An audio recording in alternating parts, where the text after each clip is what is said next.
All right, your Khan Academy for today is using the Pythagorean theorem to find an isosceles triangle side lengths. So let's get started. I've got 4 examples. These are actually all taken directly from Khan Academy, so these should be very important to you. So the first thing we're going to do, an isosceles triangle means that these 2 sides, the top 2 sides are the exact same length, and then there's a third length on this side. In order to find an isosceles triangle, or the length of a side, you can notice that by drawing a line straight down the middle, we create a right triangle right here. Well, if it's a right triangle, you know that a squared plus b squared equals c squared. So let's get started. You already did that yesterday, so this should be quite simple for you. So if we take our a squared plus b squared, and it's on here somewhere, I hope. Where'd it go? There it is. If you take your a squared, which is our shortest side, if this entire length is 8, this should make sense to you, then what is the length from here to halfway? Well, if the whole thing's 8, half of 8 would be 4, so our a side is 4 squared. Our b side is 5 squared. But Mr. Anderson, I put 5 squared and then 4 squared. Doesn't matter. It really doesn't matter. These are just your 2 shortest sides. I don't care if they're in the exact order or not. Doesn't really matter. What does matter is that your longest side is your c side, or this side right here. So 4 squared plus 5 squared, that would equal, it's got to be on here somewhere, there it is, 16 plus 25, and 16 plus 25 equals 41. When we take the square root of 41, it does not turn out to be a perfect square, so again, we just keep that in the form x equals the square root of 41. Pretty simple. Okay, let's do example number 2 now. We got this one. Again, if we draw this line straight down the middle, we have now created a right triangle. You might notice that our a side is going to be 5. Ooh, we are not given our b side, but we are given the c side. If you remember from yesterday, when they give you the longest side, you don't add them like we did over here. You instead subtract them. So this one is going to be your c squared side minus your, I don't care, call it a squared, call it b squared, doesn't matter, your c squared side minus your shorter side. Well, 13 squared is 169, and 5 squared is 25. 169 minus 25 is 144. When we take the square root of 144, this does turn out to be a perfect square.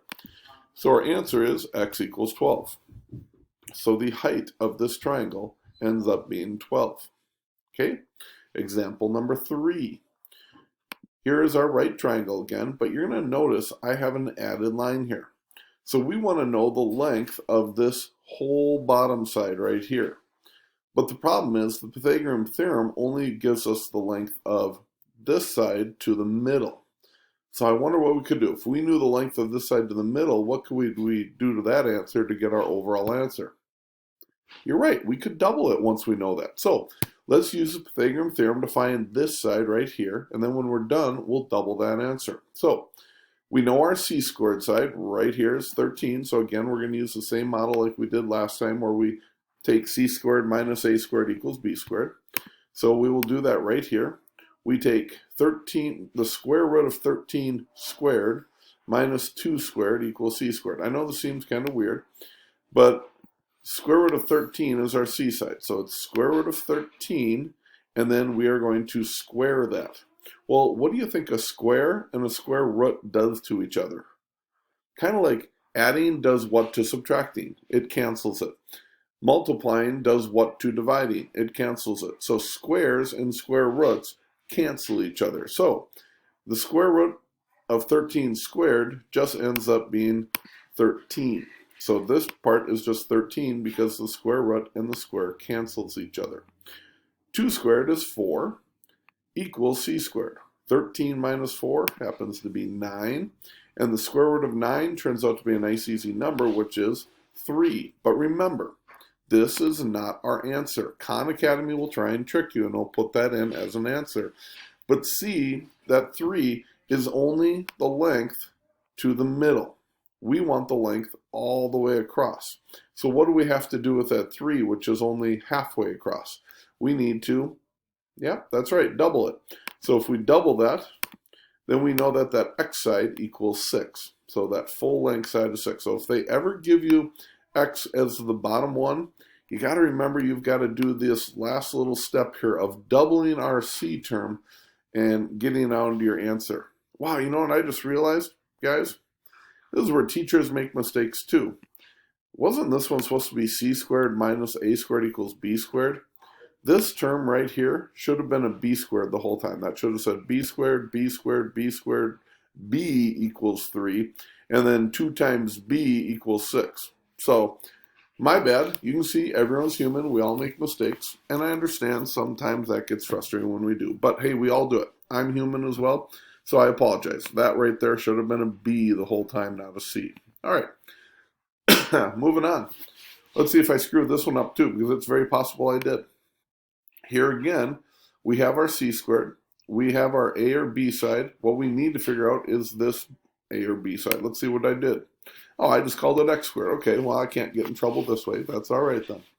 So, square root of 52 is our C squared side. So we take that side and we square it, minus our A squared side, which would be this one, which this should make sense. What's half of 8? It would be 4. So that's where the 4 comes from. Square root of 52 squared is just 52.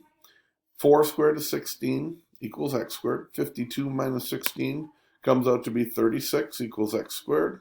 When we take the square root of both of those, we get x equals 6. So the height of this right here is 6. Hey, hopefully that makes sense to you. Hopefully this Khan Academy will not take you too long. Remember, if you want to shoot me answers and then have me just check them before you hit enter, especially if you get to like the 5th, 6th, or 7th one and you just want me to verify, no trouble whatsoever. You shoot me a screenshot and I'm happy to say yes or no to you. Remember, I will be online from 9 in the morning to 11 in the morning, and then again from 1 to 3. So if you want my help, if you want me to look at your answers that you're plugging into Khan Academy, I'm happy to do that. If you want to just show me your work and show me why you're struggling, I'm happy to help you with that as well. Good luck, guys.